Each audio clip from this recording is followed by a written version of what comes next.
Hi all. ഇന്ന് നമുക്ക് ഞാൻ പറ്റിക്കപ്പെട്ടൊരു ഡിഷ് ട്രൈ ചെയ്യാം. ചെറുപ്പത്തിൽ അമ്മച്ചി സോയാ ചങ്ക്സ് കറി വെച്ച് തന്നിട്ട് ബീഫ് കറിയാണെന്ന് പറഞ്ഞ് പറ്റിച്ചിട്ടുണ്ട് ഞങ്ങളെ. അപ്പോൾ നിങ്ങൾ ആരെങ്കിലും അങ്ങനെ പറ്റിക്കപ്പെട്ടിട്ടുണ്ടെങ്കിൽ ഒന്ന് കമൻറ്റ് ചെയ്യണേ.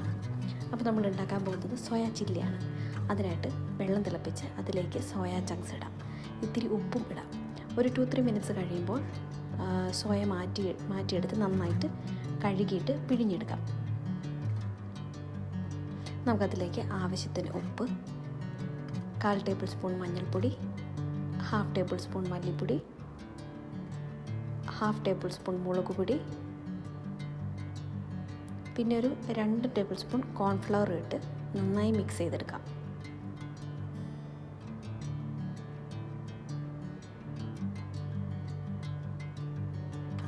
എണ്ണയിൽ ഒരു മീഡിയം രീതിയിൽ നമുക്ക് ഫ്രൈ ചെയ്തെടുക്കാം കേട്ടോ. സൺഫ്ലവർ ഓയിലാണ് ബെറ്റർ, ബട്ട് ഞാനിവിടെ കോക്കനട്ട് ഓയിലാണ് യൂസ് ചെയ്തിരിക്കുന്നത്. സൺഫ്ലവർ ഓയിൽ യൂസ് ചെയ്ത് ഇച്ചിരി ടേസ്റ്റി ആയിരിക്കും.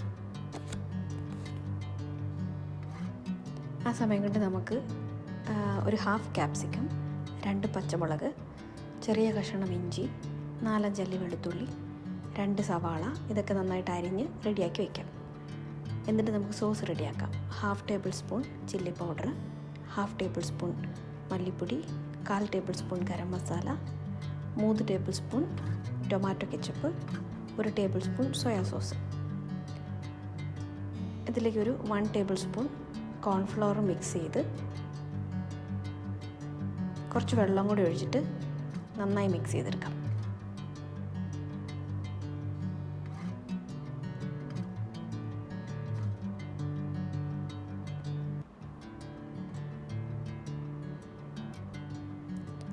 സോയ ഫ്രൈ ചെയ്തിട്ട് ബാക്കി വന്ന എണ്ണയിലേക്ക് ഇഞ്ചി, വെളുത്തുള്ളി, പച്ചമുളക് ഇതൊക്കെ ഇട്ടിട്ട് വഴറ്റാം. അതിലേക്ക് അരിഞ്ഞു വെച്ചിരിക്കുന്ന സവാള കൂടി ഇട്ടിട്ട് നന്നായിട്ട് വഴറ്റിയെടുക്കാം.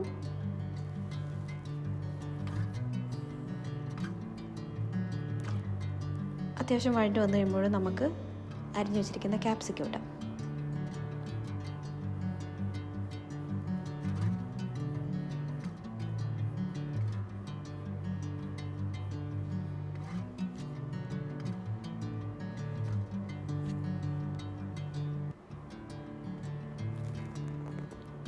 അതിലേക്ക് നമ്മൾ നേരത്തെ പ്രിപ്പയർ ചെയ്ത് വെച്ചിട്ടുള്ള സോസിൻ്റെ മിക്സ്ചർ ഉണ്ടല്ലോ, അത് ഒഴിച്ചു കൊടുക്കാം. എന്നിട്ട് നന്നായിട്ടൊന്ന് മിക്സ് ചെയ്യാം.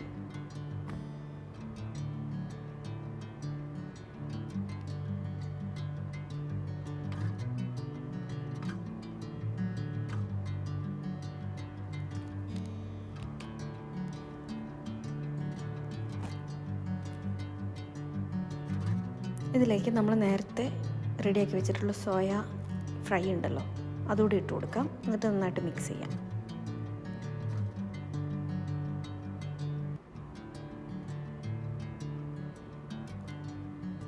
ഒരിച്ചിരി കൂടെ സോയാ സോസും ഇത്തിരി ടൊമാറ്റോ സോസും കൂടി ഇട്ടിട്ട് ഒന്നുകൂടെ മിക്സ് ചെയ്തെടുത്തു കഴിഞ്ഞാൽ നമ്മുടെ സോയ ചില്ലി റെഡിയാണ്. If you like it, please subscribe this channel, like, share. Thank you all.